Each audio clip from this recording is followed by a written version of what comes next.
주말 동안 살펴보지 않았던 내용들이 있기 때문에 그 부분을 간단히 정리하면서 오늘 본문의 다윗의 뒤를 이어 솔로몬이 공식적으로 왕위를 계승하고 있는 사건을 한번 살펴보도록 하겠습니다. 다윗의 원래 장자는 암논이었죠. 그리고 셋째 아들은 압살롬이었습니다. 그런데 이 두 사람이 죽게 됨으로써 이제 다윗 가문에서 실질적인 장자의 명분은 넷째 아도니아가 가지게 되었습니다. 그래서 아도니아는 아마도 공공연하게 자신이 다윗 왕을 이어 이스라엘을 통치할 것을 사람들에게 말하고 다녔을 것으로 추측이 되고, 그리고 실제로 그 사람들을 모아서 아도니아를 지지하는 사람들과 함께 스스로 왕이 되고자 합니다. 그러나 그러한 아도니아가 왕이 되는 것을 막아야 하는 반대 사람들도 있죠. 바로 선지자 나단과 이 밧세바였습니다. 왜냐하면 이 두 사람은 하나님의 약속을 기억하고 있었기 때문입니다. 아도니아가 아니라 이 밧세바의 아들 솔로몬이 왕이 되어야 한다라는 하나님의 말씀이라는 것이죠. 역대상 22장 9절에서 10절 말씀을 보면 하나님께서 전에 다윗에게 어떠한 약속을 했는지 알 수 있는 부분들이 있습니다. 잘 들어보십시오. 보라, 한 아들이 내게서 나리니 그는 온순한 사람이라. 내가 그로 주변 모든 대적에게서 평온을 얻게 하리라. 그의 이름을 솔로몬이라 하리니 이는 내가 그의 생전에 평안과 안일함을 이스라엘에게 줄 것임이니라. 그가 내 이름을 위하여 성전을 건축할지라. 그는 내 아들이 되고 나는 그의 아버지가 되어 그 나라 왕위를 이스라엘 위에 굳게 세워 영원까지 이르게 하리라 하셨나니 라는 말씀이 있습니다. 하나님께서는 이미 앞선 시간들 속에서 다윗을 통하여서, 그리고 다윗을 통하였다면 역시 선지자 나단을 통하여서 솔로몬이 다음 왕이 될 것을 말씀하셨다라는 것이죠.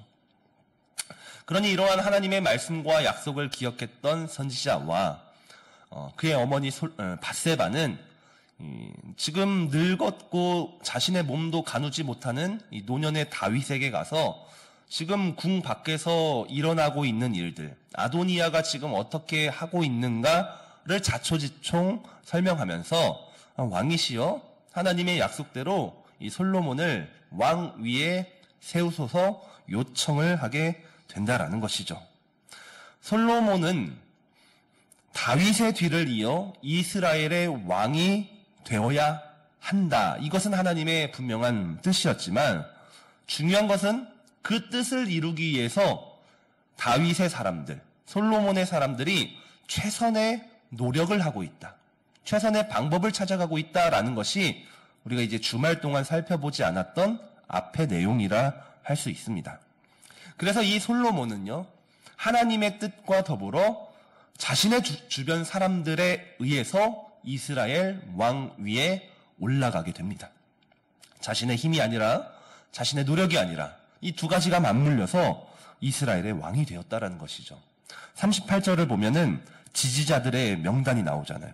제사장 사독, 선지자 나단, 여호야다의 아들 브나야, 그렛 사람들, 브렛 사람들이 다윗의 사람이면서 동시에 이 솔로몬의 지지자들이었던 것입니다.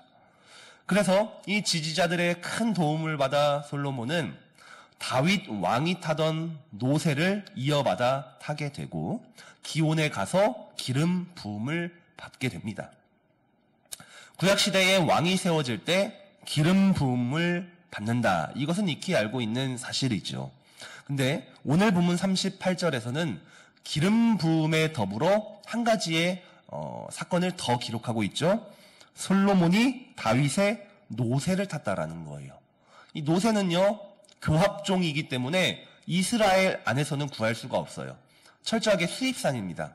외부에서 다 수입해왔기 때문에 굉장히 귀한 동물이 노새인데, 이 귀한 노새, 다윗이 타던 노새를 누가? 이 솔로몬이 이어받았다라는 것이 솔로몬이 이스라엘의 공식적인 왕, 다윗의 공식적인 후계자라는 것을 보여주고 있는 부분이다.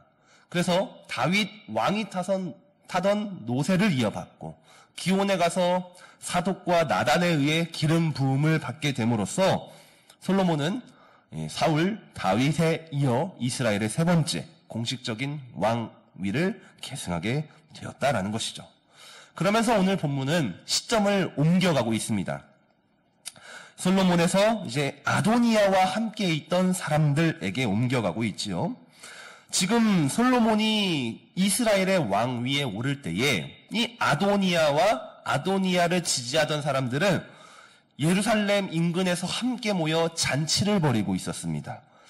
그런데 솔로몬이 왕위에 오를 때 축제였죠.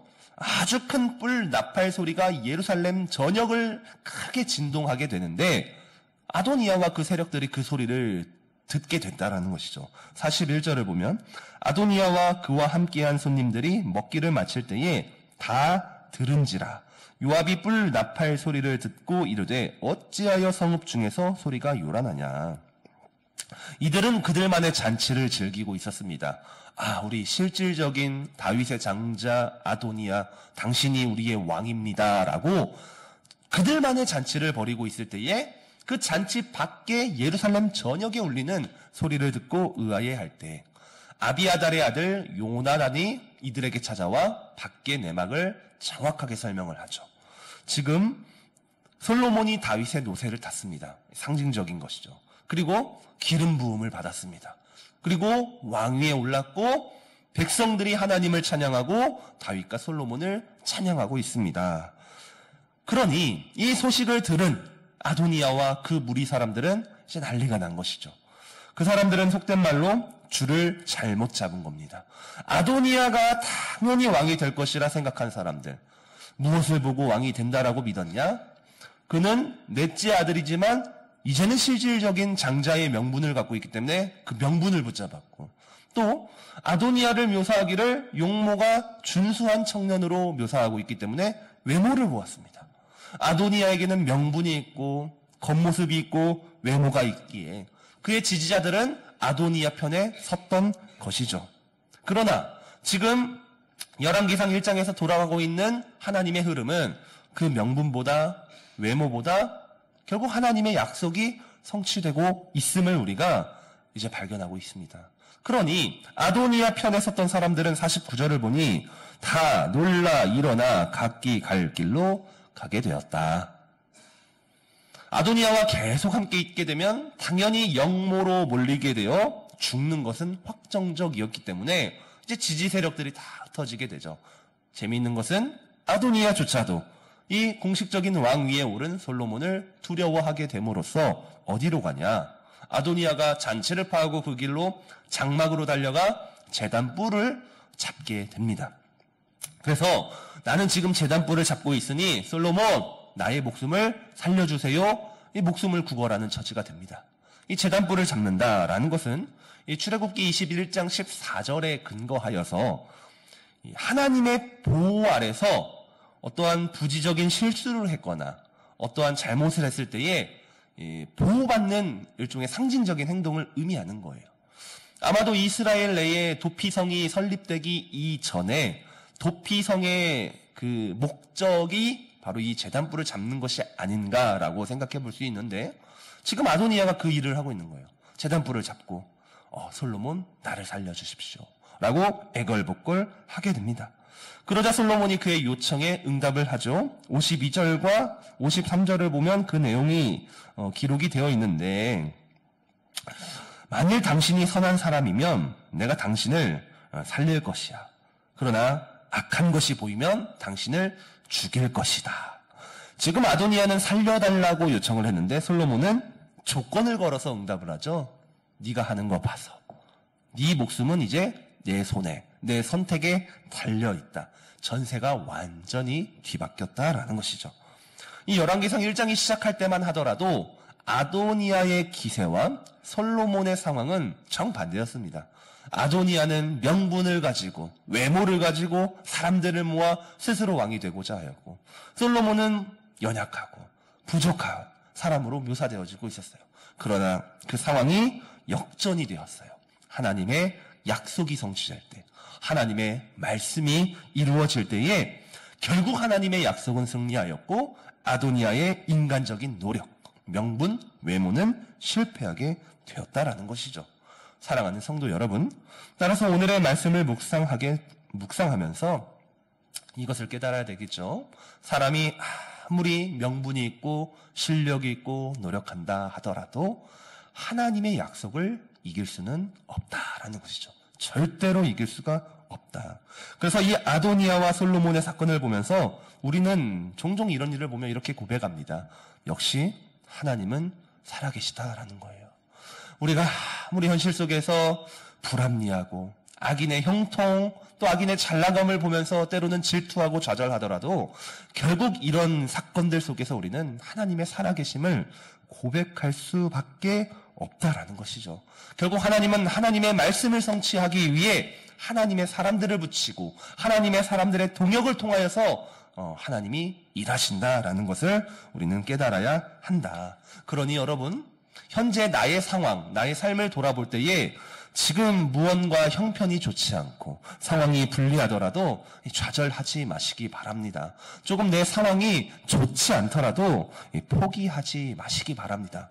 명분이 없더라도 우리에게는 외모가 없더라도 하나님의 약속이 있지 않습니까? 결국엔 하나님의 약속이 이기고 그 하나님의 말씀과 약속을 붙잡는 성도가 승리한다라는 것을 우리는 기억하시면서 오늘도 역전의 은혜를 주시는 하나님의 은혜를 경험하는 복된 성도의 삶이 되기를 예수님 이름으로 간절히 축복합니다. 아멘.